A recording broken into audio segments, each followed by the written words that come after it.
আমরা যেন কাদিজাতুল কুবরা অবদান অন্যতম। সুবহানাল্লাহ। তোমার হতে পারে জাহিলিয়াতের যুগের মধ্যে কোটি কোটি টাকা কাদিজাতুল কুবরা রাদিয়াল্লাহু তাআলা না আম্মা যা মিলিয়ে দিয়েছেন, নবীজি পেটে উৎসর্গ করেছেন। সুবহানাল্লাহ। হযরত উসমান ডাকতে বলে, ইয়া রাসূলুল্লাহ,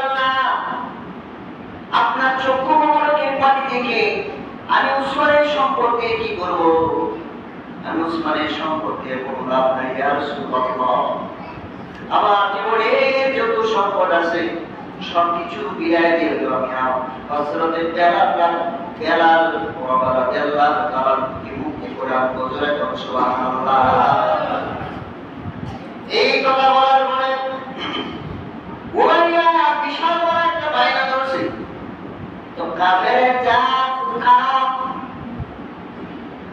ওসমান, আবু বকর কিসের জন্য এসেছ? আবু বকর বলেন, এই যে আমার একটা খেজুর বাগান আছে, মক্কায় যে খেজুর বাগানটা আমি তোমারে দিয়ে দিব।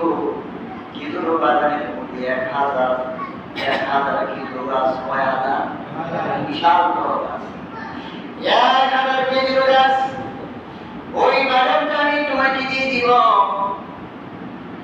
উমাইয়া ডাকতে বলেন, না, এই বলেতে আমি বেলালকে ছাড়বো না, আমি বেলালকে হত্যা করবো। বেলাল আমার কিনা গোলাম, আমার কথা শুনে না।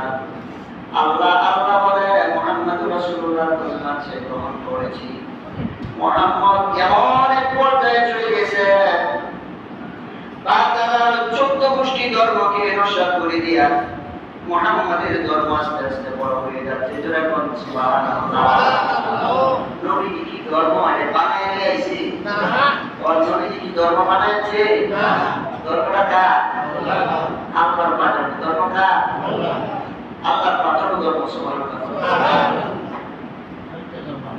যখন নবীজি ধর্ম প্রচার প্রসার শুরু করলো, এত ছাড়া আরম্ভ করলো, কিন্তু নবীজির চরিত্র বিন্দুমাত্র কম কিছু নাই। কাফেররা বলল আমাদের চরিত্র ভালো, কিন্তু এই যে নতুন ধর্ম ছাড়ানো তাদেরকে এক আল্লাহরে মানব লাগবো, এই ধর্ম তো আমরা অ্যাকসেপ্ট করতে পারি না। এই জন্য এদের হিমশিম গাইতে হচ্ছে।